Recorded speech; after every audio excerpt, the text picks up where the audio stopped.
tenemos el placer de conversar con la doctora Ana Núñez, hoy hablando sobre alopecia. Buenos días, doctora. Bienvenida una vez más a su casa. Buenos días, encantadísima de estar de nuevo por aquí con ustedes.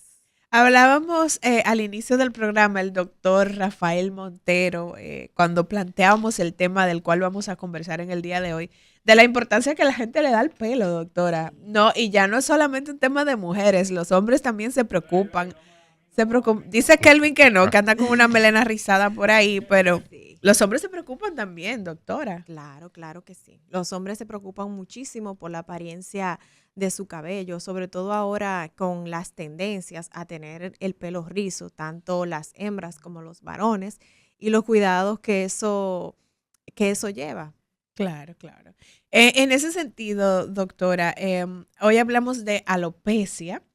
Vamos a conceptualizar de qué hablamos cuando mencionamos este término y cómo se afecta la salud del pelo cuando aparece esta patología. Bueno, en sentido general, alopecia es un término, digamos, genérico que engloba un grupo de trastornos del pelo que se caracterizan por la pérdida. O sea, alopecia lo que significa es que hay una pérdida de pelo y de ahí, dentro de ese nombre, engloban, se mencionan o se agrupan diferentes entidades que ocasionan pérdida de pelo. Ok. O sea que inmediatamente noto que tengo una pérdida de pelo. Debo buscar ayuda para confirmar qué está pasando porque es preocupante sobre todo para las mujeres cuando comienzan a experimentar una pérdida de cabello que ya es preocupante y que pasa de lo que normalmente ve en el día a día. Y en esta parte también sería interesante poder plantear de cuándo es normal una pérdida de pelo, porque la gente se preocupa hasta por 2 hebras de pelo que pierda algunas mujeres. Entonces, en ese sentido, plantear cuándo es normal, cuándo pasa de lo normal y hay que buscar ayuda. Definitivamente, sí. Eh, lo primero, Liz, que me gustaría decir a nuestra audiencia es que el pelo, como tal, tiene diferentes fases de crecimiento. O sea, hay una fase en la que se encuentra la mayoría de nuestro cabello, aproximadamente entre un 70 y un 80%, que es una fase de crecimiento activo, en el que todo el pelo está creciendo. Hay otra fase que es una fase de reposo, digamos, donde para ese crecimiento y el pelo descansa. Luego de esa fase de descanso viene una fase de caída, que es normal. Ok. Entonces, ese es el pelo que cuando usted se peina, se pasa la mano, se salen unas cuantas hebritas. ¿Qué es normal? Pues lo normal es que uno pierda diariamente entre 50 y 100 pelos. Todo va a depender de la cantidad de cabello que uno tenga. Claro. Los que tienen más, eso viene condicionado básicamente por la genética. Los que tienen más pelo van a perder cercanos a 100 hebras. Los que tienen menos van a perder cercanas a 50 hebras. Entonces, generalmente uno sabe lo que es su pérdida normal a cuando hay un cambio, cuando esa pérdida es mayor a los 50 o a los 100 pelos.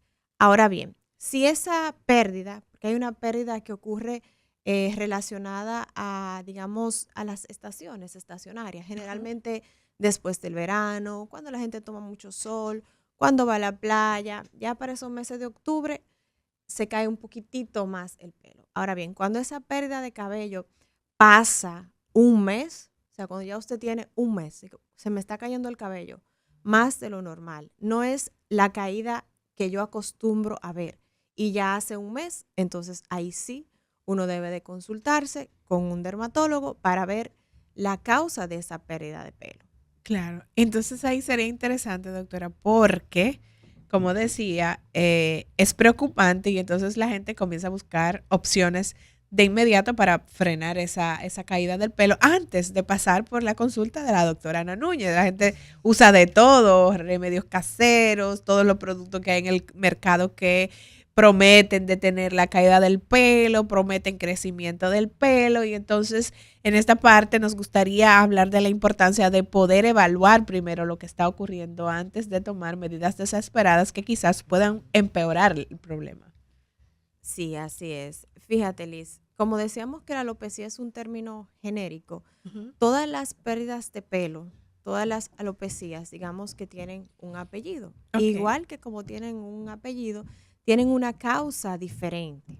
Es por eso que cuando usted está perdiendo pelo, usted debe de acudir al especialista para determinar cuál es la causa de esa pérdida de pelo, Ok.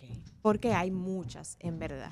Claro, no, y de hecho, en el caso, por ejemplo, de las mujeres, luego de dar a luz es normal que pierdan pelo, eso preocupa mucho a las mujeres. Entonces, en ese sentido, vamos a establecer las causas atendiendo a los diferentes tipos de alopecia para poder orientar en esa parte de esa pérdida de pelo que puede experimentar el individuo en diferentes etapas de la vida. Sí, exactamente esta pérdida de pelo que se produce en las mujeres después del embarazo es el tipo de alopecia que nosotros llamamos efluvio, Ok. efluvio telógeno. Entonces, es una pérdida de cabello que no solamente está relacionada con el embarazo, sino que existen numerosos factores que pueden ocasionarlas, entre ellas de los más frecuentes, el estrés, las deficiencias nutricionales, las cirugías, las dietas muy restrictivas, déficits específicos de vitaminas como la vitamina D, el hierro, en ocasiones el zinc, la vitamina B12, pueden ocasionar este tipo de alopecias. Qué es lo que diferencia esta alopecia de otras alopecias? Que el paciente te dice, doctora, me estoy quedando calvo. Ujú. Mi cabello aparece en todos lados, en la ropa, en el piso, cuando me lavo, cuando barren, en la almohada, en todas partes hay pelo. En la silla de la oficina, en el trabajo me dicen que dejo pelo por todos lados. Entonces, ese tipo de alopecia es la que se llama fluvio telógeno Ok. y ocurre relacionado a estos factores que mencionamos. Hay quienes hablan, doctora, de, por ejemplo, cuando estamos llevando una dieta muy estricta, puede comenzar a experimentar pérdida de pelo. ¿Qué relación tiene el tema de la alimentación con este evento? Están estrechamente relacionados por básicamente dos razones. Primero, cuando las dietas son muy restrictivas y sobre todo cuando no cumplen con las cantidades de proteínas, de los requerimientos nutricionales proteicos que nosotros necesitamos, pueden ocasionar pérdida de pelo. Así también como las anemias, cuando no tenemos aporte de hierro suficiente, las deficiencias de vitamina D, de vitamina B12 y de zinc pueden ocasionar este tipo de pérdida de cabello, el efluvio. O sea que están estrechamente relacionados y siempre eso debe formar parte de lo que es el interrogatorio al momento de evaluar a un paciente con pérdida de pelo. ¿La alopecia, doctora, solo afecta a las mujeres o en el caso de los hombres también se puede presentar? ¿Se presenta solo en el cuero cabelludo o hay otras zonas del cuerpo en donde se puede experimentar alopecia? Todo va a depender, Liz, del tipo de alopecia que tengamos. Por Ok. ejemplo, esta de la que estamos hablando ahora, que es el efluvio, es Ujú. mucho más frecuente en las mujeres que en los hombres. Ok. Y a veces cuando pasa en los hombres se puede confundir con otro tipo de alopecia, como es la alopecia androgenética o lo que comúnmente conocemos como calvicie masculina. Ok. En las mujeres es mucho más frecuente este tipo.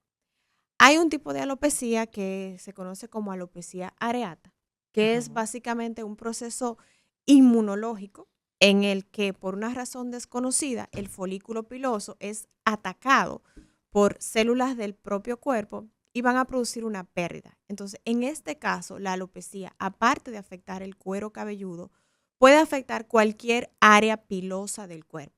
Dígase cejas, barba en el caso de los varones, axilas, piernas, brazos. Puede ocurrir en cualquier lado donde tengamos pelo. Doctora, entonces el tema de la calvicie se asocia al factor genético porque a veces conozco familias enteras que la mayoría son calvos, sobre todo los varones. ¿Tiene algo que ver con el tema genético, el tema del Sí, cabello, del pelo? sí. En el caso de la alopecia androgenética, que es la que se conoce como calvicie masculina, puede afectar tanto a los hombres como a las mujeres. Exacto. Y sí, tiene un factor hereditario importante, donde generalmente los padres, por vía paterna o materna, pueden tener ese gen de alopecia. Pero también puede que no se encuentre esa historia familiar. Y eso no quiere decir que el paciente no tenga una alopecia androgenética. También la parte hormonal tiene mucho que ver en ese aspecto. Y el crecimiento del pelo, bueno, como tú haces referencia hace un momento al tema de la estacional. Entonces, el crecimiento del pelo también está asociado, ¿no?, con las estaciones del año, ¿no? No, básicamente es ese tema de la caída, La caída. por factores como mencioné, mucha exposición solar, que ocurre en el verano, sobre todo en los países donde las estaciones del año son marcadas. Entonces hay una mayor exposición al sol, playa, baños, y eso ocasiona un ligero aumento de la caída en ese tiempo. O sea que la cultura popular que dice que si te cortas el pelo en luna llena te crece más rápido, eso no tiene nada que ver. No. ¿Cómo que no, doctor? Hay gente que no se corta el Cuénteme pelo eso. sin ese calendario lunar, Sí. entonces eso no funciona. No, No, realmente doctora. no, realmente eso no funciona, eso no tiene base científica, pero tampoco le va a hacer daño. Si usted cree y confíe, espere su calendario el día que usted guste y vaya y córtese el pelo. Incluso hay partes donde dice, si te quieres engrosar, córtate tal día y tal día. Si quieres que el pelo crezca, córtate tal día y tal día. Entonces, doctora, aprovechando que estamos haciendo mención de esto, que la gente lo toma como que es algo real, ¿no? Yo no puedo cortar Sí, el sí. pelo esta semana porque el calendario dice que la semana que viene. Cortar las puntas del cabello, la gente también lo asocia con que el cabello te va a crecer más rápido. Es así. Tampoco. Tampoco, doctora. El crecimiento del cabello va a ir determinado por la genética y por la alimentación. ¿Y Un los factor, productos, doctora, los productos de crecimiento de cabello? No, tampoco tienen relación. sí, Ah, ok. eso sí tiene ok, relación, claro que ok. sí. Pero si usted no está utilizando nada para estimular el folículo a que el folículo crezca más rápido, el crecimiento va a depender de esas dos cosas. O sea, usted no puede pretender tener una melena que le llegue a la espalda baja si su madre tiene poco pelo o si tiene un cabello corto. Ok. O sea, eso es importantísimo, el tema de la genética. Y la alimentación, como comentaba antes, el tema de ingerir bastante frutas, vegetales que pueden aportar esos nutrientes, aminoácidos, proteínas, vitaminas que nosotros necesitamos para construir pelo, porque el pelo está formado por una proteína que se llama queratina. Ajá. Que Entonces, no es el producto que le aplican a las mujeres en el para salón. nada, para nada. Para nada. De hecho, Liz, quiero aprovechar esa intervención que tú haces ahora, porque en la participación reciente que tuvimos en el Congreso de la Academia Americana, hubo una conferencia completa en la que se habló de estos productos, sobre todo de origen brasileño, que se usan para laciar el cabello y su relación con el cáncer. Y sí existe una asociación para el cáncer de ovario y para el cáncer de mama. Qué interesante, doctora. Usted sabe que la gente, nosotras, las dominicanas, queremos tener un pelo chino, lacio, hasta que se acabó y sabemos que no todas contamos con la genética para poder tener ese pelo todo el tiempo bien lacio y justamente en busca de eso muchas mujeres pues optan por estos laciados denominados laciados progresivos, que si son orgánicos, que si no son orgánicos, que si contienen esto o aquello. Y el tener esa información es sumamente importante porque en busca de belleza nosotros podemos estar afectando nuestra salud. Así es, al momento de aplicar estos productos y aplicarle calor, se produce la liberación de un ácido que es tóxico, es nocivo para la salud. Y la verdad, Liz, es que nosotros como país, como personas, lamentablemente no comprendemos cuáles son nuestros orígenes, cuáles son nuestras etnias, qué es lo que nosotros fenotípicamente manifestamos. No entendemos la belleza de nuestro color, la belleza de nuestro cabello. Y ustedes dirán, ay, sí, claro, qué fácil, sí, la doctora. Sí. La Pero, doctora de ojos pero verdes no, y no, pelo no. lacio. No, porque yo tengo mis hijos. Claro. Mi esposo es como el color del doctor. Mis hijos no salieron a mí. Mi hija mayor, que tiene 14 años, es rizada desde que tiene 5 Ujú. y ella ama su cabello. Al principio fue todo un tema porque hace muchos años no es como ahora que ser rizado es mucho más común. Ujú. Tuvimos que trabajarlo Sí. muchísimo porque cuando ella llegó a su colegio, la única que usaba el pelo así era Era ella, ella. Pero claro. gracias a Dios, en este momento eso ha cambiado muchísimo. Sí. Y yo me ocupo totalmente de que esa niña tenga ese pelo rizado. Claro. Y qué interesante eso que usted trae, doctora, porque si lo enlazamos con esa información novedosa que asocia el uso de esos productos que prometen ese laciado espectacular con enfermedades como el cáncer, porque muchas veces se expone a las niñas desde temprana edad a utilizar este tipo de productos para lograr que pase de ese pelo rizo a un pelo lacio total. Entonces ahí quizás el riesgo aumenta aún más porque sabemos la vulnerabilidad de los niños, que es un organismo totalmente diferente al del adulto. Entonces, Sí, Liz, definitivamente, mientras mayor cantidad de exposición hay a estos productos, pues mayor va a ser el riesgo. Y esta conducta de laciado, de peinados que dañan, es una conducta que se repite lamentablemente de generación en generación. Pasa de las madres a los hijos y así. claro, claro. Bueno, hoy estamos conversando sobre alopecia, pero todo lo que tiene que ver con el cuidado del cabello, del cuero cabelludo. Si usted tiene preguntas que hacer, se puede comunicar llamándonos al 809-682-9850 y también a través de nuestra línea internacional 833-380-0062. Doctora, usted hablaba del tema de la alimentación, el estrés. ¿Cómo influye en que podamos perder cabello? Claro, eso es un punto muy, muy importante, Liz. Generalmente, este tipo de pérdida que ocurre cuando estamos estresados, el factor que lo desencadenó pasa 3 meses antes de que el pelo empiece a caerse. Es Ok. decir, si a mí se me empezó a caer el pelo hoy, que estamos a 4 de abril, yo debo de pensar, ¿qué pasó en enero Ok. que ocasionó ese daño al folículo para yo hoy tener la alopecia? O sea, es un daño que ocurrió antes. El cuerpo no reacciona de inmediato, o sea, el cuero cabelludo, el efecto puede aparecer meses después Sí, de que tuve esa situación quizás traumática o estresante o algún evento, por ejemplo, como el tema del parto, que muchas mujeres comienzan a perder el cabello luego de los 3 meses también. sí, puede ser el parto, puede ser una pérdida de un familiar, puede ser una mudanza, puede ser un cambio en el trabajo, puede ser cualquier cosa que te genere estrés. El estrés produce un estado, el estrés crónico, produce un estado inflamatorio crónico y Ok. eso va a ocasionar daños en el folículo piloso.